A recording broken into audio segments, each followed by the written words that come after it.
తిడతారు, ఉమ్మేస్తారు, చూసుకుంటే నీచంగా మాట్లాడతారు.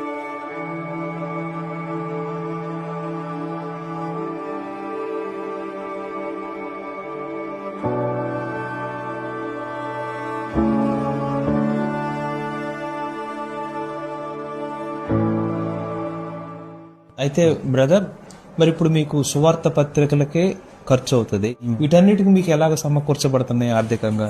ఆర్థికంగా నాకు ఇబ్బంది, పింఛన్ వస్తుంది, ఇంకా నాకు పాస్ ఉంది. ఎక్కువ దానిలో అవుట్ ఆఫ్ ఆర్డర్ పాస్ చెల్లదు, డిస్ట్రిక్ట్ లెవెల్లోనే చెల్లదు. మరి మీకు బయటకు వెళ్ళినప్పుడు తినడానికి, ఉండటానికి ఇవన్నీ ఎలా? ఉండదు, చేతిలో డబ్బు ఉండదు. ఒకసారి పే చేస్తుంది. ఆయన సిలువలో పొందిన శ్రమను క్షణక్షణం జ్ఞాపకం చేసుకోవాలా. ఈ శరీరం ఎక్కువ తిని చేస్తుంటే సుఖం కోరుతుంది శరీరం. తిని పనుకుంటా ఉన్నాం అనుకో, శత్రువు బలంగా పనిచేస్తాడు. ఈ శరీరాన్ని నలగొట్టుకొని ఆయన కొరకు చంపితే సేవలో కొనసాగడానికి అవకాశం ఉంటుంది.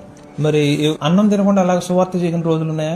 అన్నం నీళ్లు కూడా దొరకని చేసిన దినాలు కూడా ఉన్నాయి.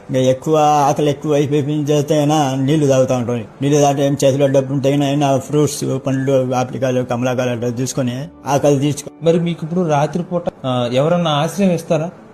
ఆశ్రయం కూడా దొరకదు నాకు. బస్ స్టాండ్లలో పనుకుంటాను, బస్ స్టాండ్లో, రైల్వే స్టేషన్ మీద పనుకున్నా కానీ పోలీసు వాళ్ళు లాఠీ తీసుకుని కొట్టి వెళ్ళిపో, నువ్వు దొంగ వాడికి ఏం చేస్తాను అని చెప్పి నిశ్చయంగా మాట్లాడతారు.